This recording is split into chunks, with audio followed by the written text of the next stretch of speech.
हमारा टॉपिक है जी applications of Gauss's law, कि गॉसेस लॉ का हम कहाँ कहाँ पर यूज़ कर सकते हैं। एक चीज़ ध्यान में रखिएगा, फ्लक्स ही फाइंड करना है ना हमने, तो उसके 3 तरीक़ेकार हैं। पहला तरीका कौन सा हमने पढ़ा था जी, प्रीवियस टॉपिक्स में हमने पढ़ रखा है जी। पहला तरीक़ेकार है number of electric field lines passing through a unit area held perpendicularly to the direction of electric field lines is called electric flux. कि किसी सरफेस में से जितनी लाइंस पास कर रही होती हैं that is called the flux of that surface. दूसरा तरीक़ेकार हमने ये सीखा था, हम फार्मूला यूज़ कर लेते हैं phi is equal to E dot A, E electric field intensity, A यहाँ पर एरिया वेक्टर, इन दोनों का dot product that is equal to flux. तीसरा तरीक़ेकार हमने पढ़ा जी गॉस लॉ में, हमने ये पढ़ा था कि आपने अगर किसी सरफेस का फ्लक्स फाइंड करना है that will be equal to one by epsilon times total charge. मैं दोनों फार्मूले आपके लिए लिख लेता हूँ। एक आपने फार्मूला पढ़ रखा है जी गॉसेस लॉ से, phi E is equal to one by epsilon multiply by total charge, ठीक होगा। और आप इसको चाहें तो Q/एप्सिलॉन लिख दें, ज़रूरी नहीं है उसको आपने अलग अलग लिखना है, तो आप सिंपल यूँ लिख रहे phi E is equal to Q by epsilon. Gauss's law में हमने इस Q को कैपिटल में लिखा था क्योंकि एक से ज़्यादा चार्जेस थे तो उनको हमने कलेक्टिवली लिखा था, तो हमने कैपिटल Q कह दिया था। वरना एक चार्ज है या जो भी स्टेशनरी चार्ज है उसके लिए हम स्मॉल q यूज़ करते हैं। दूसरी चीज़, दूसरा फार्मूला हमने ये पढ़ा था phi E is equal to E dot A. अब हमने एक ऐसी सरफेस का फ्लक्स फाइंड करना है जो पहली एप्लीकेशन है, वो हॉलो स्फीयर है और उसके बाहर चार्ज। कैसे बच्चों, ये हमारे पास एक सरफेस है, हमारे पास एक सरफेस है, इस सरफेस के बाहर चार्ज पॉजिटिव। आपने इस सरफेस का फ्लक्स बताना है कि कितना है। अब हम अपनी आसानी के लिए इस सरफेस के अंदर एक सरफेस बना लेते हैं। अब वो जो सरफेस है उसको हम बनाते हैं डॉटेड। क्यों बना रहे हैं उसकी रीज़न, असल में हमने जो फ्लक्स फाइंड करना है वो हमने फ्लक्स इस पूरे का करना है, तो जितना फ्लक्स अंदर होगा उतना ही फ्लक्स बाहर भी होगा। अकॉर्डिंग टू प्रीवियस कॉन्सेप्ट हमने ये बात पढ़ रखी है कि अगर आपके पास कोई अनइवन शेप थी तो इसके अंदर आप एक स्फीयर ड्रॉ कर रहे थे, सर्कल ड्रॉ कर रहे थे, जितना फ्लक्स इस सरफेस का होगा उतना ही फ्लक्स इसका होगा, जबकि चार्ज कहाँ पर होगा, दरमियान में होगा। तो अगर हम इस सिचुएशन से हटकर यहाँ पर बात करें तो हमने यहाँ पर भी यूँ ही किया।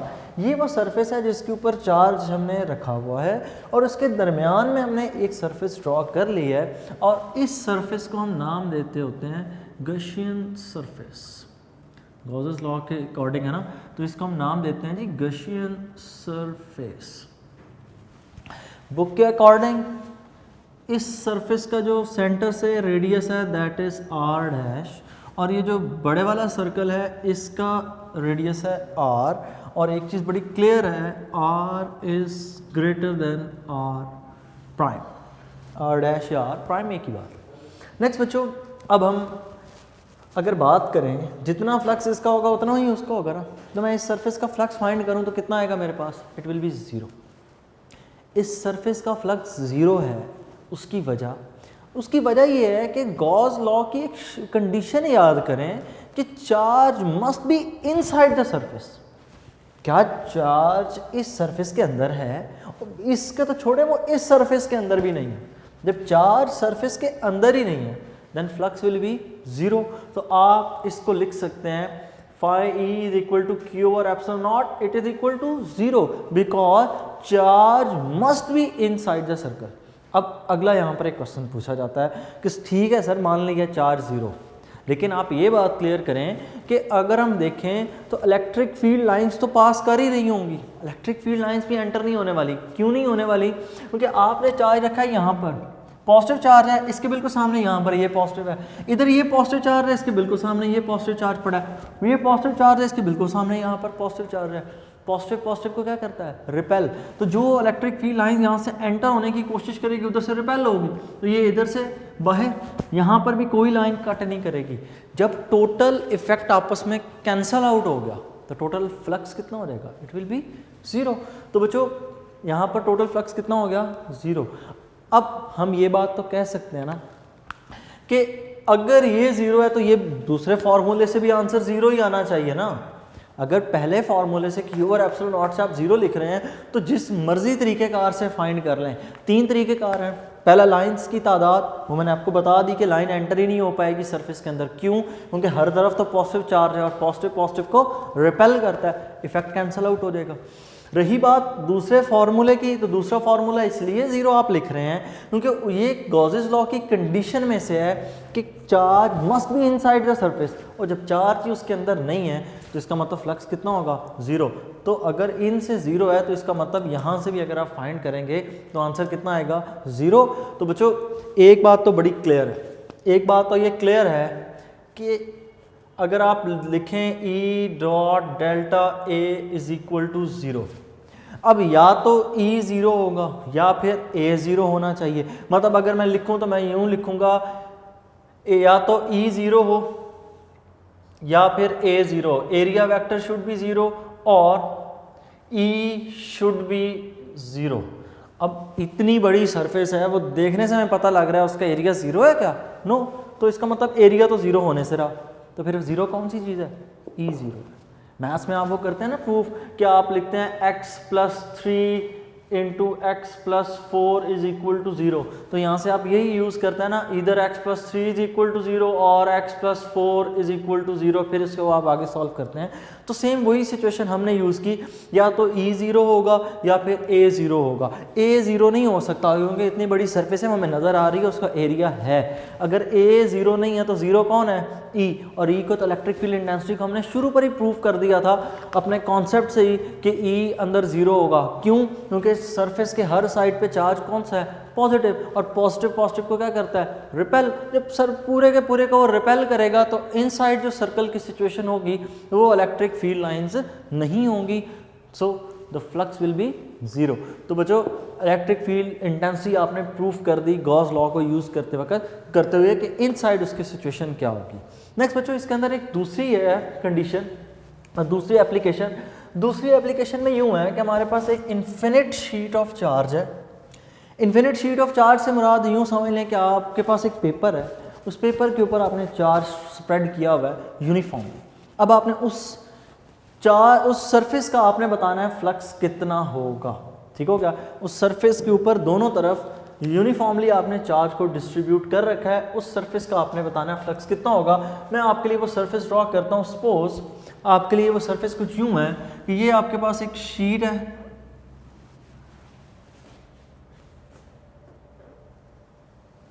ये इन्फिनिट शीट ऑफ चार्ज है, इसके ऊपर बहुत ज़्यादा आपने चार्ज डिस्ट्रीब्यूट कर रखा है। अगर मैं इसके ऊपर ड्रॉ करूं तो इसके ऊपर आप यूं कर लें जी, यहाँ पर पॉजिटिव चार्ज है पूरी की पूरी शीट के ऊपर, और आपने फाइंड करके बताना है इलेक्ट्रिक फील्ड इंटेंसिटी ही फाइंड करनी है इस केस में भी, कि इस पूरी शीट के ऊपर इलेक्ट्रिक फील्ड इंटेंसिटी की वैल्यू कितनी होगी। और बच्चों एक चीज़ और यहाँ पर एक नया कॉन्सेप्ट आ रहा है, दैट इज़ चार्ज डेंसिटी, ठीक है? उसको पहले आपके लिए क्लियर कर दें। नेक्स्ट हमारा जो कॉन्सेप्ट इस टॉपिक में न्यू आ रहा है, that is charge density. Charge density, सबसे पहले जी इसकी डेफिनेशन, तो चार्ज डेंसिटी की डेफिनेशन है जी charge per unit area. Charge per unit area, charge per unit area से क्या मुराद है? हमारे पास लेट्स सपोज एक शीट है जी 10 मीटर स्क्वायर की, ठीक हो गया? उस 10 मीटर स्क्वायर की शीट के ऊपर हमने चार्ज डिस्ट्रीब्यूट कर रखा है लेट्स से 20 कूलम्स। अब अगर आपने इस सरफेस की फ्लक्स डेंसिटी निकालनी हो तो वो charge per unit area, charge के ऊपर आप डिवाइड किसको कर देंगे? एरिया को, कि 1 मीटर स्क्वायर के अंदर कितना चार्ज होगा। इट्स ऑब्वियस, 10 के ऊपर कितना है? 20, तो 1 मीटर स्क्वायर पे कितना होगा? 2 कूल। तो इस सरफेस की जो चार्ज डेंसिटी होगी that will be equal to 2 coulomb, ठीक हो गया, पर मीटर स्क्वायर। आगे जब यूनिट प्रूफ करेंगे तब हम यूनिट उसके लिख लेंगे। कूलम पर मीटर स्क्वायर, ये उसकी वैल्यू कितनी आएगी 2 कूलम पर मीटर स्क्वायर। नेक्स्ट डेफिनेशन और उसकी एग्जांपल होगी। उसके बाद इसके लिए जो हम सिंबल बच्चों यूज़ करते हैं, दैट सिंबल इज सिग्मा। ये सिग्मा, अच्छा सिग्मा भी दो तरह का है ना, आपको पता है। एक सिग्मा यूज़ होता है समेशन के लिए, इसको हम कैपिटल सिग्मा बोलते हैं, ये स्मॉलर सिग्मा है। जिस तरह हमारे यहाँ अल्फ़ाबेट्स है ना ए और स्मॉल ए, सेम इसी तरह इनको भी हम यूज़ करते हैं। ये कैपिटल में सिग्मा यूज़ होता है और ये स्मॉल में सिग्मा यूज़ होता है। नेक्स्ट बच्चों इसमें फार्मूला इसका वो तो हमें डेफिनेशन से क्लियर है, charge per unit area, charge के ऊपर किसको डिवाइड करना है, एरिया को, तो sigma is equal to Q over A. और लास्ट चीज़ इसमें यूनिट, तो बच्चों आप इसका यूनिट कुछ यूँ लिखेंगे, सिग्मा चार्ज का यूनिट कूलम, एरिया का यूनिट मीटर स्क्वायर, कूलम पर मीटर स्क्वायर, या फिर आप इसको यूँ कह लें एम्पेयर सेकेंड पर मीटर स्क्वायर, क्योंकि कूलम किसकी इक्वल होता है, एम्पेयर सेकेंड की इक्वल होता है। नेक्स्ट आ रहे हैं जी इस इन्फिनिट शीट ऑफ चार्ज के ऊपर। अब इन्फिनिट शीट ऑफ चार्ज के लिए हमने ये कॉन्सेप्ट क्यों यूज़ किया, क्योंकि हमने पूरी शीट के चार्ज की बात जब करेंगे तो हम यूनिट एरिया से डिफाइन करेंगे। याद रखिएगा फिजिक्स में जितनी भी हमारे पास क्वांटिटीज़ हैं उन सबको हम यूनिटी के अकॉर्डिंग डिफाइन करते हैं। डिस्प्लेसमेंट की वेलोसिटी की डेफिनेशन देख लें, displacement covered in unit time. Acceleration की definition, rate of change of velocity with respect to time, unit time वहाँ पर भी आपने पुट करना है। करंट की डेफिनेशन देख लें, charge passing through a cross sectional area in unit time. जब भी आप बात करेंगे यूनिट्स की तो हमेशा किस तरह निकाले जाते हैं, यूनिटी के अकॉर्डिंग। तो इसलिए हमने टोटल चार्ज की यहाँ पे अभी बात नहीं की, हमने किस चीज़ की बात की जी, charge density, charge per unit area, पूरी शीट नहीं यूज एज कर रहे हैं। तो सबसे पहले हम इसके ऊपर बनाते हैं जी अपनी गशियन सरफेस। तो हम एक गशियन सरफेस कंसिडर करते हैं कि इसके दरमियान में एक रॉड है, ये शीट है ना, तो इस शीट में रॉड की जो आपने प्लेसमेंट है वो कुछ यूँ है कि आपने यूँ रॉड प्लेस किया हुआ है। इन्फिनिट शीट के दोनों तरफ चार्ज होगा, ऑब्वियसली वो जब यूनिफॉर्मली स्प्रेड होगा तो हर तरफ आ जाएगा। तो चार्ज पॉजिटिव यहाँ पर भी, चार्ज पॉजिटिव आप यहाँ पर भी कंसिडर करेंगे। अब वो लाइन सारी की सारी वो सरफेस के अंदर आ गया ना चार्ज, अब वो लाइन इसको कट करेंगी। जब आप उसको कट करवा कर देखेंगे तो आपको पता चलेगा कि ये जो फ्लक्स है वो डबल होगा, क्योंकि शीट के दोनों एंड्स को आपने देखना है। जब आप इसमें से गशियन सरफेस ड्रॉ करते हैं तो इस रॉड को जब पास करेंगे तो इस तरफ भी और दूसरे एंड दोनों के ऊपर आप इसको कंसिडर करेंगे। जब दो सरफेसेस की बात आ जाएगी तो आपके लिए यही फार्मूला क्या हो जाएगा, phi E is equal to 2EA cos theta, और कॉस थीटा 1, तो इसके ऊपर से ये वेक्टर कैप्स को हटा दें, सिर्फ वैल्यू की बात करें तो वैल्यू के केस में phi is equal to 2EA। 2EA क्यों लिखा जा रहा है, डबल इसलिए लिखा जा रहा है क्योंकि सरफेस के दोनों तरफ, शीट के दोनों तरफ की बात की जा रही है। नेक्स्ट बच्चों, Q ओवर एप्सिलॉन नॉट, अब जितना आंसर इस फॉर्मूले से होगा उतना यहाँ से भी होगा। तो दोनों फॉर्मूले चूंकि फ्लक्स के हैं तो बाय कंपेयरिंग 1 और 2, अगर हम 1 और 2 को कंपेयर कर लें, बाय कंपेयरिंग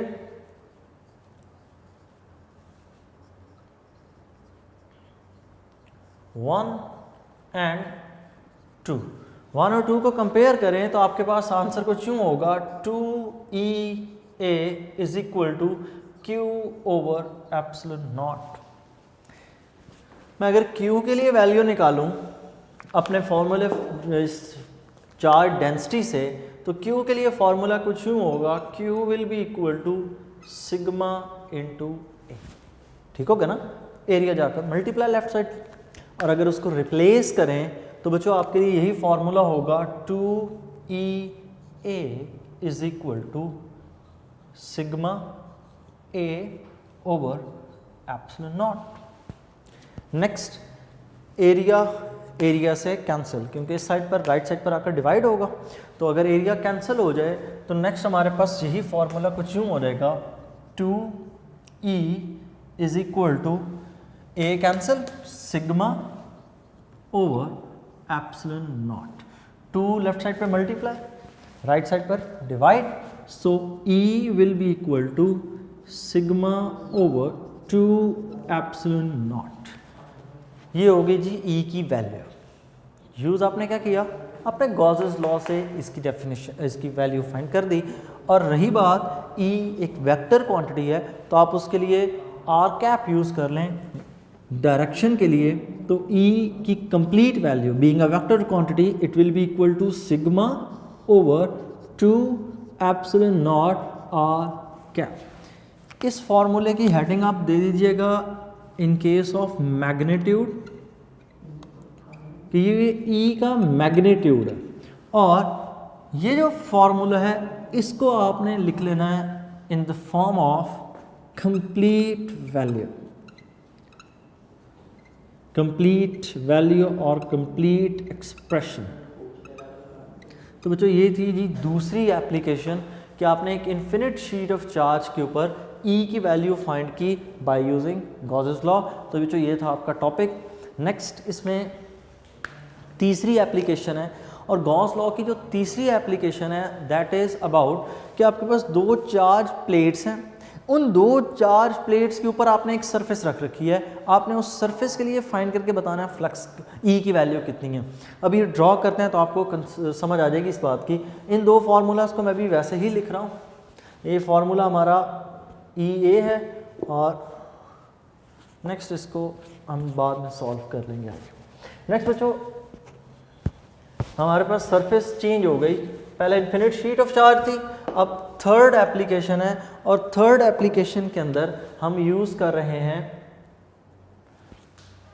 दो चार्ज प्लेट्स को। अब वो कुछ यूँ है सिचुएशन, ये फर्स्ट चार्ज प्लेट है, इस फर्स्ट चार्ज प्लेट के ऊपर चार्ज है जी पॉजिटिव, और इसके दूसरी साइड पर इसके बिल्कुल सामने हमने एक रख रखी है प्लेट जिसके ऊपर चार्ज है नेगेटिव। ये आ गई नेगेटिवली चार्ज प्लेट। अब इलेक्ट्रिक फील्ड लाइंस हमेशा पॉजिटिव से निकल कर किधर जाती हैं जी नेगेटिव की तरफ, वो अपसाइड डाउन होंगी, ऊपर से नीचे की तरफ, पॉजिटिव प्लेट से नेगेटिव प्लेट की तरफ।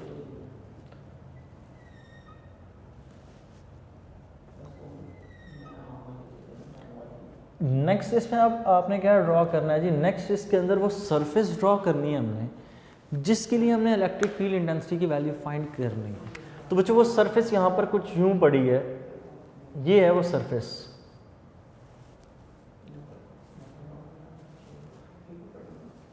कुछ यूं, ये है वो सरफेस। मैं उसको थोड़ा सा बोल्ड कर देता हूँ ताकि आपके लिए इजीली विजिबल हो आपको।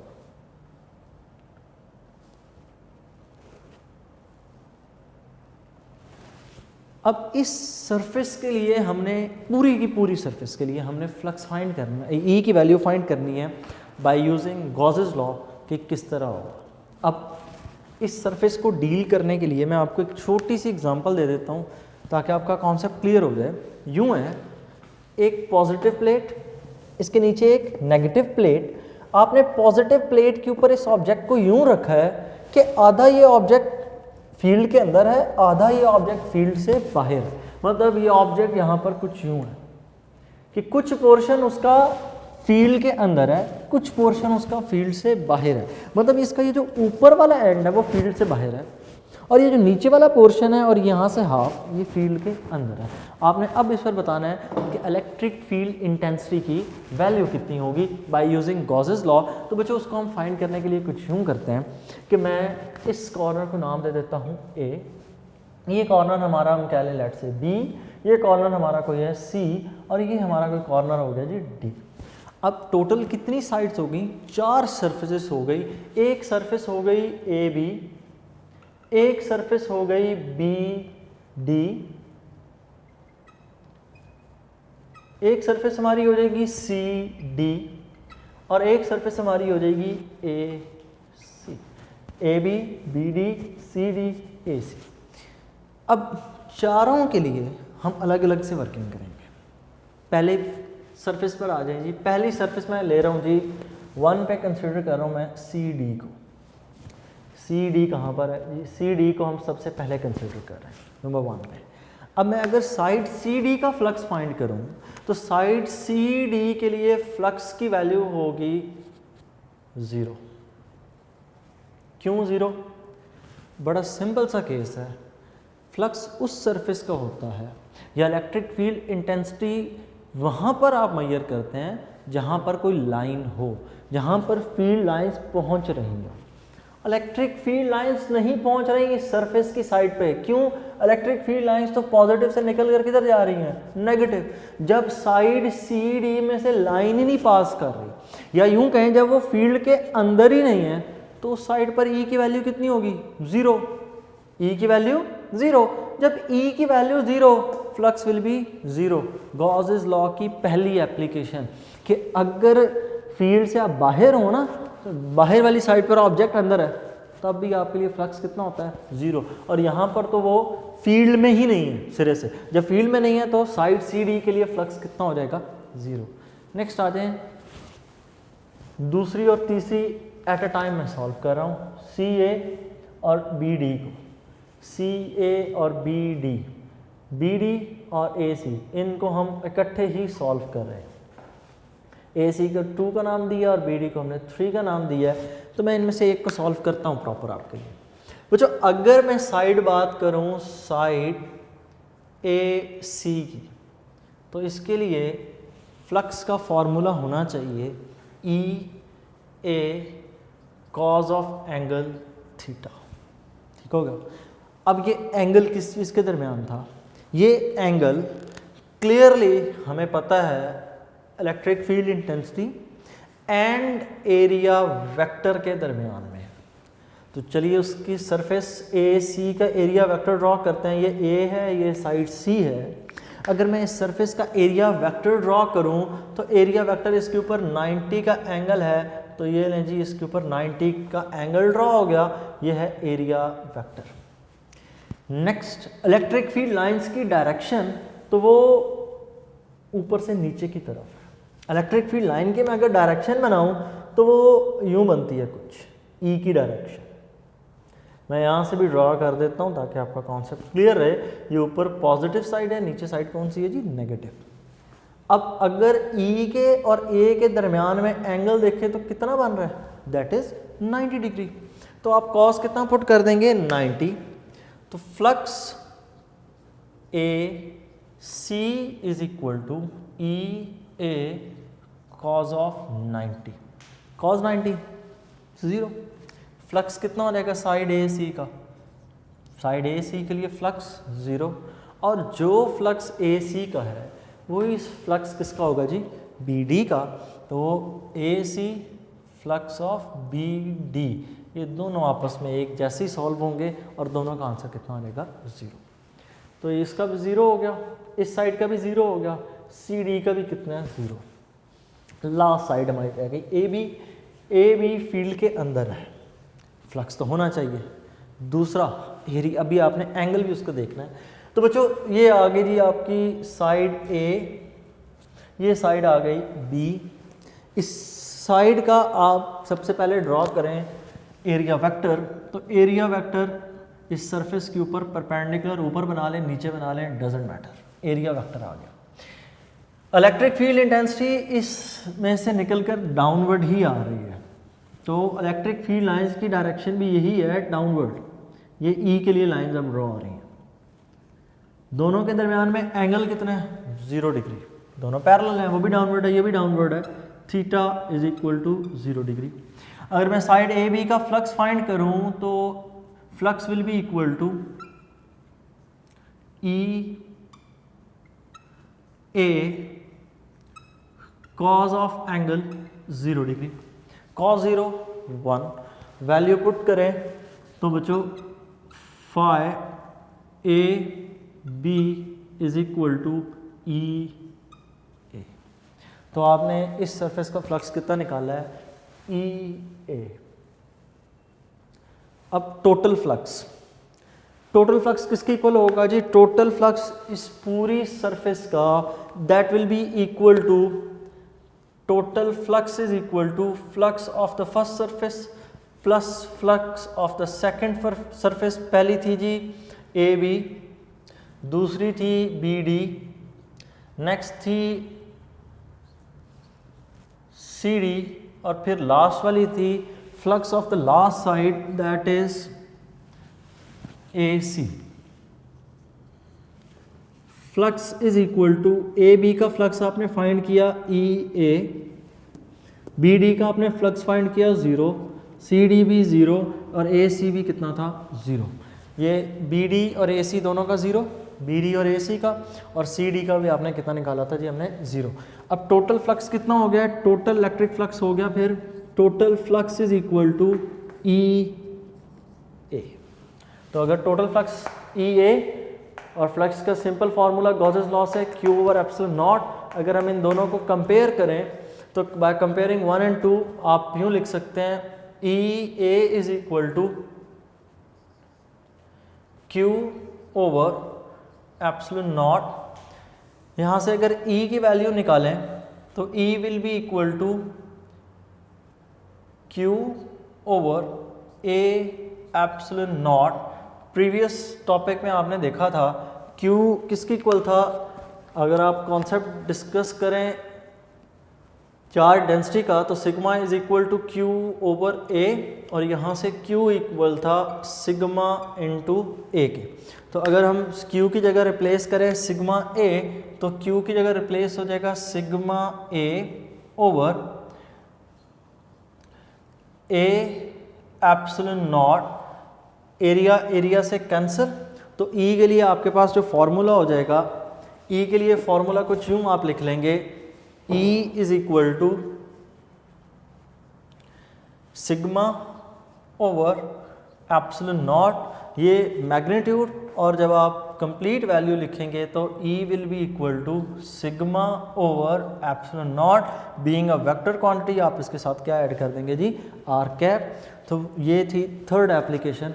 अब देखें हमने गॉस लॉ के इस सिंपल फार्मूले को यूज़ करते हुए किसी भी किस्म की सरफेस आ जाए, चाहे वो हॉलो स्फीयर थी उसके बाहर चार्ज था, या एक इन्फिनिट शीट थी, या फिर इस तरह की सरफेस जिसमें कुछ हिस्से में से लाइंस पास कर रही हैं कुछ में से नहीं पास कर रही, हम उनमें से E की वैल्यू फाइंड कर ली है। तो बच्चों ये यूजेस हैं जी गॉसेस लॉ के, और ये था आज का हमारा टॉपिक। लॉन्ग क्वेश्चन में पूछा जाता है ये क्वेश्चन, गॉस लॉ जब भी आपसे लॉन्ग में पूछा जाए तो एट अ टाइम तीनों एप्लीकेशंस नहीं पूछी जाती, उनमें से कोई सी दो पूछी जाती हैं, या तो पहली दूसरी या पहली तीसरी। इकट्ठी दो ये दूसरी और तीसरी इसलिए नहीं दी जाती कि वो लेंथी हो जाता है क्वेश्चन। फिर जो पहली एप्लीकेशन है वो शॉर्ट क्वेश्चन में भी आती है, क्योंकि एक्सरसाइज में भी शॉर्ट क्वेश्चन है। बिल्कुल इसी तरह पूछा गया है कि अगर सरफेस के बाहर चार्ज हो तब उस सरफेस का फ्लक्स कितना होगा, उसके लिए इलेक्ट्रिक फील्ड इंटेंसिटी की वैल्यू कितनी होगी। तो अगर इस तरह का क्वेश्चन हो तो उसमें आपने उसका क्लियर कट यही आंसर देना होता है कि according to gauss law flux की ये कंडीशन है कि charge must be inside the surface. देखो ना, यहाँ पर हमने इस साइड ए बी का सिर्फ फ्लक्स हमें मिला, क्यों? क्योंकि यही साइड उसके अंदर थी। साइड ए और सी में से लाइंस तो पास कर रही हैं, लेकिन लाइंस एरिया वेक्टर के साथ 90 का एंगल बना रही हैं, और cos 90 0 हो जाता है। इस वजह से हमने उस साइड को भी कंसिडर नहीं किया। और अगर आप साइड सी डी को देखें तो वो तो फील्ड से ही बाहर थी। सेम इसी तरह फिर आपने उसको लिए किया इन्फिनिट शीट ऑफ चार्ज के लिए, दो फेसेस हैं तो दोनों के लिए अलग अलग, तो आपने वहाँ पर क्या पुट किया था 2EA, क्योंकि दो अलग अलग फेसेस की बात हो रही थी। अटेम्प्ट करते वक्त अक्सर बच्चों को देखा गया वो डायाग्राम्स नहीं ड्रॉ करते। डायाग्राम अगर आप इसकी ड्रॉ नहीं करते तो इसके आपको हाफ मार्क्स मिलते हैं। डायाग्राम होगी, प्रॉपर इलस्ट्रेशन होगी तो आपको मार्क्स मिलेंगे, क्योंकि हाउ इज़ दैट पॉसिबल कि आप एरिया वेक्टर को और ई की लाइंस को आप बगैर मेंशन किए सॉल्व कर लें। मैंने बेसिक डायाग्राम बनाई, फिर हर साइड को सॉल्व करते अलग अलग से मैंने आगे से उसके डायाग्राम्स के पोर्शन निकाले बाहर, ताकि जितनी अच्छी आप उसकी एक्सप्लेनेशन देंगे आपके उतने ज़्यादा मार्क्स गेन करने के मौके होंगे। ठीक है, तो इस पर वर्किंग कीजिएगा। थैंक यू, अल्लाह हाफिज़।